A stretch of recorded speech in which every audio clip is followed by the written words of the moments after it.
రంగారెడ్డి జిల్లా కేంద్రంలోని విద్యుత్ కార్యాలయంలో విద్యుత్ ఆర్టిసన్ కార్మికులు సమస్యలు పరిష్కరించాలని డిమాండ్ చేస్తూ సమ్మె నిర్వహించారు.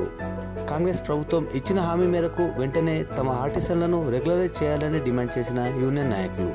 ఈ కార్యక్రమంలో యూనియన్ నాయకులు రవీందర్, ప్రదీప్ చంద్, శివరాజ్, మురళీమోహన్, ఫిరోజ్, సాయిబాబా, శైలజ, లక్ష్మి, హేమ, రేష్మ తదితరులు పాల్గొన్నారు.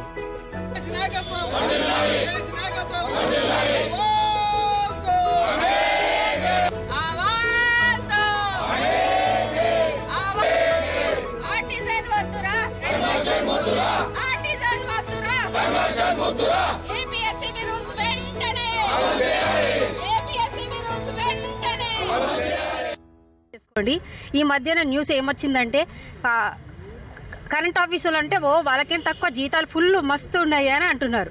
30 ఏళ్ల నుంచి పనిచేస్తున్న కరెంట్ ఆఫీసులకి లక్షల జీతాలు ఉన్నాయి అని అంటున్నారు. మళ్ళీ మేము కూడా 30 ఏళ్ల నుంచి కరెంట్ ఆఫీసులోనే పనిచేస్తున్నాం. మళ్ళీ మాకు ఆ లక్షలు లేవు. మళ్ళీ మీరు అది అర్థం చేసుకోవాలి ప్రజలు మరియు నాయకులు. మా కోసం మీరు ఎలాగైనా నాయకులు దయచేసి అసెంబ్లీలో మా కోసం అడగాల్సిందిగా ఈ సభాముఖంగా విలేకరుల ద్వారా ప్రాధేయపడుతున్నారు. ఒక్కసారి మా గురించి అడుగుమని విలేకరుల అన్నల ద్వారా ప్రజలకు నాయకులకు చెప్తున్నారు.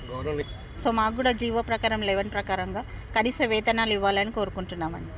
గత ప్రభుత్వం చేస్తామని చేయలేరు. కనీసం ఈ ప్రభుత్వం మా కోసం స్పందించాలని మాట్లాడుతున్నామండి. ఒక హాలిడే ఉండదండి, ప్రతిరోజు మేము చేయాల్సిందే. ఒక హాలిడే ఉండదు, ఒక లీవ్ సావులకు లీవ్ ఉండవు, ఏంటికి ఉండవు లీవ్స్. సో కనీస వేతనాలు ఇవ్వాలని మేము కోరుకుంటున్నాం అంతే.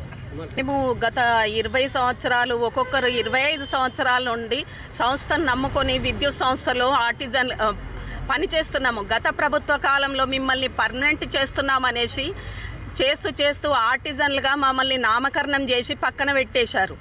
మన అప్పుడున్న ఈ నాయకులు మన ముఖ్యమంత్రి గారు, మన బట్టి విక్రమార్క గారు ఏమన్నారంటే మా ప్రభుత్వం వచ్చిన తర్వాత మిమ్మల్ని పర్మనెంట్ చేస్తామని చెప్పారు. కానీ ఇప్పటి వరకు మాకు అసలు ఒకే సంస్థలో ఒకే రూల్ ఉండాలి, కానీ మాకొక రకంగా పర్మనెంట్ వాళ్ళకు ఒక రకంగా ఉన్నాయి.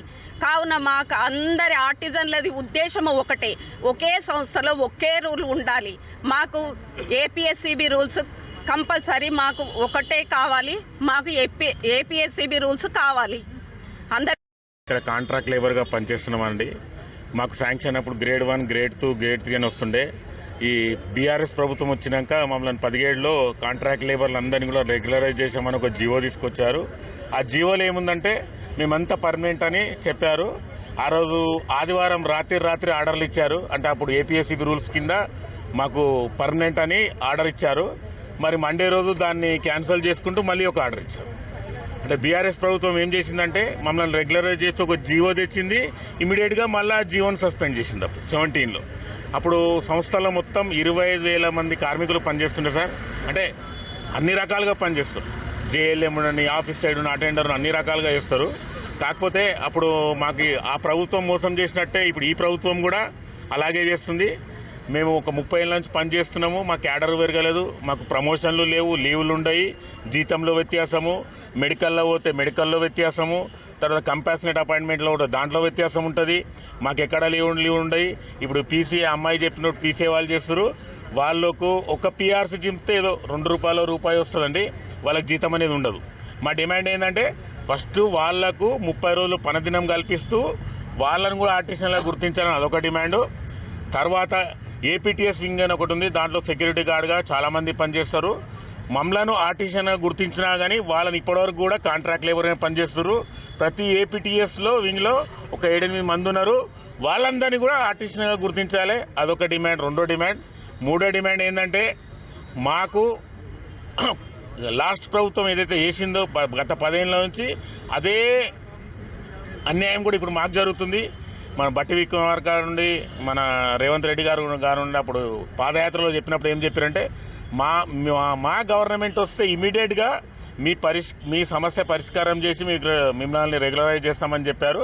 కానీ గడిచిన 2.5 కాలంలో ఎప్పుడు వాళ్ళ దగ్గరికి పోతే అపాయింట్మెంట్ ఇచ్చేది లేదు, మా గురించి చర్చించేలేదు. ఇప్పుడు ఏం చేసినామంటే ఎన్నిసార్లు రిప్రజెంటేషన్ పెట్టుకున్నా మా విన్నతి మాత్రం వాళ్ళు ఒప్పుకుంటలేరు. కాబట్టి 11 సంఘాలు ఏకమయ్యి ఒక నిర్ణయం తీసుకున్నాం. అదే 11 సంఘాలు కూడా టీజాక్గా ఫామ్ అయ్యి 26 తారీఖు ధర్నా డి ఆఫీస్ దగ్గర, 30 తారీఖు డి ఆఫీస్ ధర్నా, 2వ తారీఖు వంటవార్పు ఆల్ సర్కిల్ ఆఫీసెస్, తర్వాత 7వ తారీఖు చెలో వరంగల్ ఉంది. ఒకవేళ మాకు వాళ్ళు పిలిచి చర్చలు గిట సఫలమైతే ఓకే, ఒకవేళ విఫలమైతే మాత్రం ఖచ్చితంగా 8వ తారీఖు నుంచి ప్రతి ఆర్టిషన్ అంటోడు ఎవరు డ్యూటీలో ఉండరు, ఖచ్చితంగా మేము స్ట్రైక్ పోతున్నామని మేము ఈ మీడియా మిత్రుల ద్వారా తెలియజేస్తున్నాం. అలాగే ఒకే సంస్థలో ఒకటే రూల్ ఉండాలి. పర్మనెంట్ వాళ్ళకి ఒక రూలు, టెంపరీలకు ఒక రూలు.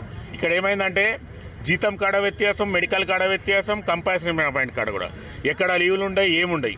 కాబట్టి అప్పుడు 17,25,000 మంది ఉండే, అంటే చాలా మంది చనిపోయారు, చాలా మంది రిటైర్మెంట్ అయిపోయారు. కనీసం ఈ 2.5 ఏళ్లలో ఈ ప్రభుత్వం మేమే ఆశిస్తున్నది ఏంటంటే మమ్మల్ని రెగ్యులరైజ్ చేస్తారని మేము ఆశపడుతున్నాము. అందుకని మా రిక్వెస్ట్ ఏంటంటే సభకంగా అందరూ ఏమనుకుంటారంటే ఆర్టిస్టియన్లు పర్మనెంట్ అయిపోయారు, వాళ్ళకి మంచి జీతాలు ఉన్నాయని కూడా లేదండి. ఇక్కడ ఎవరికి జీతాలు లేవు. ఇలా గ్రేడ్ వైజ్ ఉంది. ఒక గ్రేడ్ 1 ఓన్కేమో 40,000 వస్తాయి, గ్రేడ్ 2 ఓన్కేమో 30,000 వస్తాయి, గ్రేడ్ 3 ఓన్కేమో 22,000 వస్తాయి, గ్రేడ్ 4 ఓన్కేమో 12,000 వస్తాయి. ఇదండి. అంటే మొన్న మీడియాలో చెప్పారు కాబట్టి చాలా జీతాలు ఉంటాయని చెప్తున్నాం. అంటే మీ ద్వారా పబ్లిక్ తెలియజేసుకున్నాం కాబట్టి చెప్తున్నాము. అందుకని ఖచ్చితంగా ఒకవేళ ఈ 7 తారీఖు వరకు కాకపోతే మేము ఖచ్చితంగా ఏ ఆర్టిస్ట్ని కూడా వెనకాలకు వేయట్లేదు. నిస్సందేహంగా మేము సమ్మెలకు పోతున్నాం. మీడియా ద్వారా మేము తెలియజేసుకుంటున్నాం. నా పేరు Srinivas, Sangareddy circle office CRS సెక్షన్లో పనిచేస్తాను ఆర్టిజన్గా. ధర్నా యొక్క ముఖ్య ఉద్దేశం ఏంటంటే గత ప్రభుత్వంలో మేము 23,000 మంది ఆర్టిజన్ కార్మికులం ఉన్నాము. గత ప్రభుత్వం ఏం చేసిందంటే 29/7/2017 నాడు మమ్మల్ని నామకరణం అనేది ఒక పేరు పెట్టిరు. ఆ యొక్క పేరు ఆర్టిజన్. గతంలో ఆ బీఆర్ఎస్ ప్రభుత్వంలో మాకు 23,000 మందిని అందరినీ కూడా రెగ్యులరైజ్ చేస్తున్నామని చెప్పేసి చెప్పడం జరిగింది. తర్వాత మేము చూస్తే స్టాండింగ్ ఆర్డర్ అని చెప్పేసి తర్వాత 2018లో మాకు రావడం జరిగింది. ఆ స్టాండింగ్ ఆర్డర్ మీదనే మేము విధులు నిర్వహిస్తున్నాము. కనీసమన్నా ఈ ప్రభుత్వం అయినా కానీ కాంగ్రెస్ ప్రభుత్వంలో మన గౌరవనీయులైనటువంటి ముఖ్యమంత్రి రేవంత్ రెడ్డి గారు మా యొక్క సమస్యలను పరిష్కరించి మమ్మల్ని రెగ్యులరైజ్ చేస్తారని చెప్పేసి కూడా మేము వేడుకుంటున్నాము, విన్నవించుకుంటున్నాము. అలాగే మా ముఖ్యంగా ధర్నా కార్యక్రమం ముఖ్య ఉద్దేశం ఏంటంటే మా డిమాండ్లు ఏవైతే ఉన్నాయో అవన్నీ కూడా పరిష్కరించేంత వరకు కూడా మేము వెనుకడుగు వేయమని చెప్పేసి కూడా మేము సభాముఖంగా తెలియజేసుకుంటూ ఈ అవకాశం ఇచ్చిన మిత్రులకు అలాగే మీడియా మిత్రులకు కూడా నమస్సుమాంజలు.